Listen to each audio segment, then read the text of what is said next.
Compare yourself to who you were yesterday, not to who someone else is today. You need to have a hierarchy of improvement. You need to be aiming for something, and that means you're going to be lesser than people who've already attained along that dimension. It can give rise to envy. So the question is, who should you defeat in the final analysis? And the answer is, you should defeat your former self. You should be constantly trying to do that. And you're the right control for yourself too, because you're the one who's had all your advantages and disadvantages. And so if you want to compete fairly with someone, then you should be competing with you. If you're improving yourself, then what you are doing is competing with your lesser self. And then you might also ask, well, what is that lesser self? And that lesser self would be resentful and bitter and aggressive and vengeance-seeking and all of those things that go along with having a negative moral character. And those are things that interfere with your ability to progress as you move forward through life.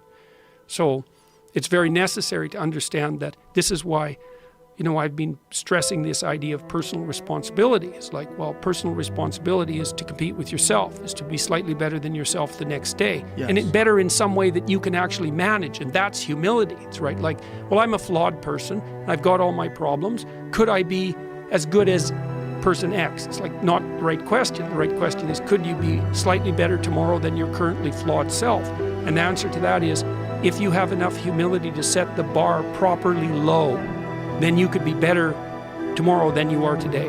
Because what you also have to do is you have to say, well, here's all my flaws and my insufficiencies, and the best that someone that flawed and insufficient could do to improve and actually do it is this. And that's not worth going out in the street and celebrating with placards, It's like, well, this is why I tell people to clean the room. So you're not going to brag to someone that you did that.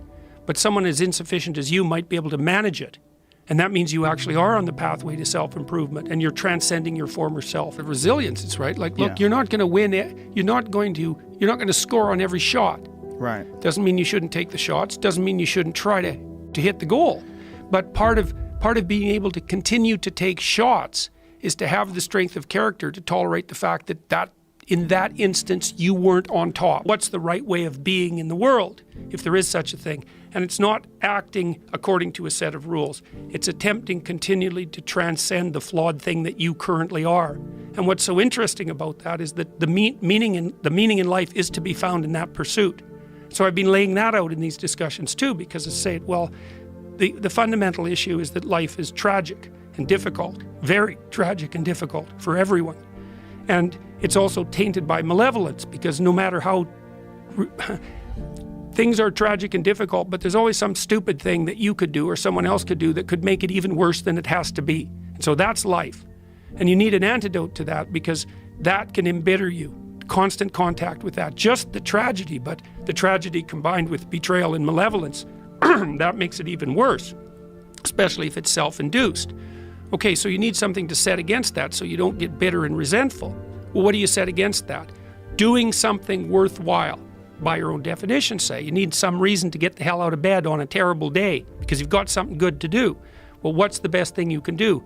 Transcend your current wretched and miserable self. There's meaning to be found in that, and that's a meaning that's associated with responsibility. One of the things that I've been trying to lay out clearly is that life is hard. It's tainted by malevolence and betrayal. That can make you bitter. You need a meaning to offset that. Where's the meaning to be found? Not in rights, not in impulsive pleasure, but in responsibility. You take responsibility for yourself, so you take care of yourself. If you're good at it, you have some excess left over to take care of your damn family. If you're good at both of those, then you have some excess left over to take care of your community. Those are heavy burdens. You pick up the burdens, you find that's meaningful. The best way to pick up the burden is to continually improve yourself, and that's where the meaning is to be found. And so that meaning is in the continual self-transcendence. That's letting your old self die and the new self be reborn. Even if things are going really well for you now, there's going to be a time in the future where things are rough. You're going to be ill, family member's going to be ill, a dream is going to fall apart, you're going to be uncertain about your employment status. Like the flood is coming, right? The apocalypse is coming. It's always the case in life. And you have to be prepared for it. And the question is how to prepare for it. And the answer to that is to find a way of being that works even under the direst of circumstances. That's the issue. You've got the possibility to slowly raise yourself out of the mire. You've got the possibility to do just what the fighter does when he's defeated, which is to say, well, regardless of the circumstances that might have led to my defeat, Like, even if there were errors on the part of the referee, this is no time to whine about it. This is a time to take stock of what I did wrong so that I could improve it into the future. And that's the right attitude. The point is, your best strategic position is, how am I insufficient and how can I rectify that? That's what you've got. And the thing is, you are insufficient and you could rectify it. Both of those are within your grasp.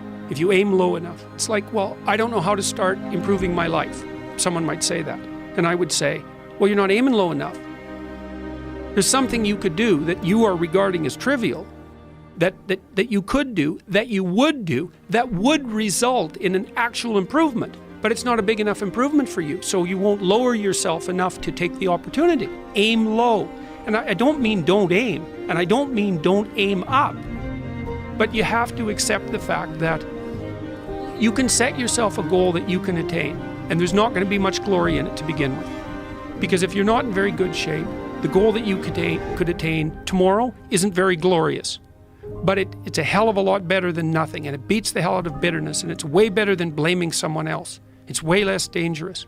And you could do it. There's a statement in the New Testament.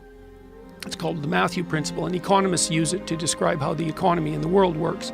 To those who have everything, more will be given. From those who have nothing, everything will be taken. It's like what's very pessimistic in some sense, because it means that as you start to fail, you fail more and more rapidly. But it also means that as you start to succeed, you succeed more and more rapidly. And so you take an incremental step, and well, now you can lift 55 pounds instead of 52.5 pounds. You think, well, what the hell is that? It's like, it's one step on a very long journey. And so it starts to compound on you. So a small step today puts you in a position to take a slightly bigger step the next day. And then that puts you in a position to take a slightly bigger step the next day. You do that for 2 or 3 years, man, you're starting to stride. You know, and I have so many people coming up to me now. They say, look, I've been listening to your lectures, and I've been developing a vision for my life, and I've been trying to take responsibility, and I've been trying to tell the truth, and things are way better.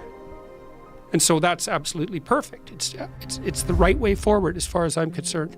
And those are people who, they took stock of themselves. They said, I'm in a dark place, and I'm a dark person, and here's some things that this dark person in this dark place could do. Little things that they could actually do. I'll clean up my damn room. I'll make my bed. I don't know how many people have come and told me.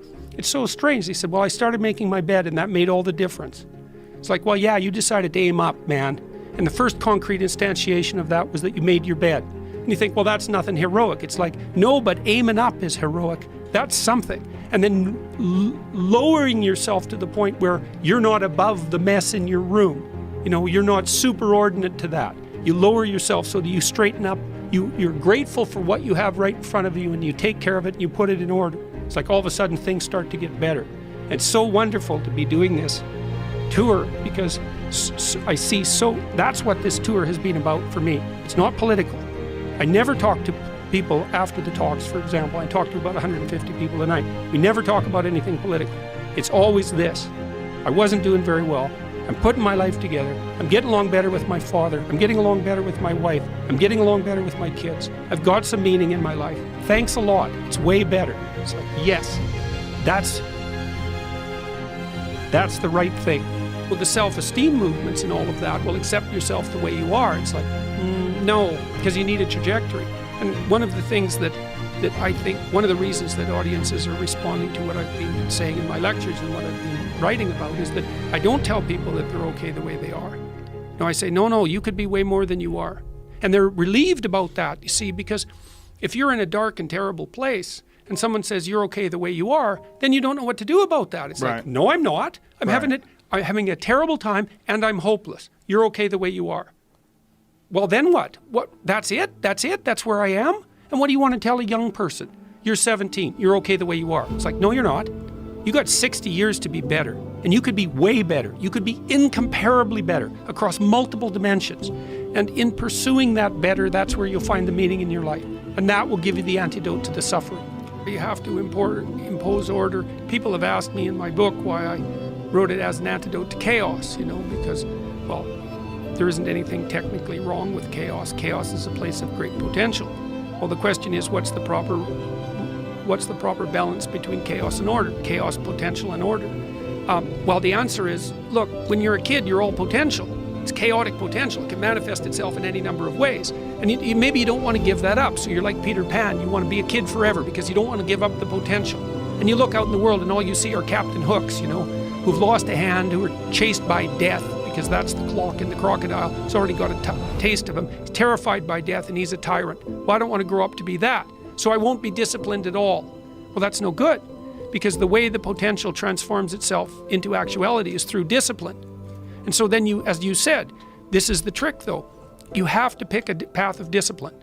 What path of discipline you have to pick is a different issue. You have to discipline yourself. And the issue is, well, how? That's not really the relevant question. You can pick a disciplinary path. That's why I often tell my clients, especially young people, they say, well, I don't know what to do. It's like, that's okay. Nobody does. Go do something. Do the best thing that you can think of. Put the best plan you have into practice. It's not going to be perfect, and it will change along the way. But it will change partly because you become disciplined pursuing the path. And as you become disciplined, you become wiser. And as you become wiser, you become able to formulate better and better plans.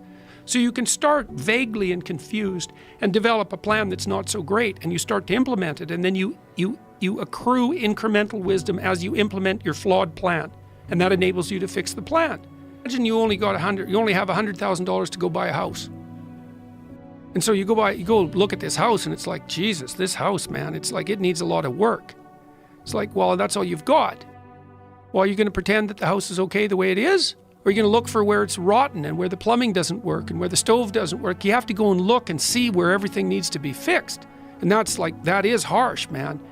And then in order to do that properly, someone has to have taught you, look, you aren't your problems. Well, you are. You're most fundamentally that which, if it confronts its problems, can solve them. And that's the hero myth in a nutshell, by the way. The hero is the person who confronts horrible, chaotic potential and tames it and makes something of it, right? That's the fundamental human story.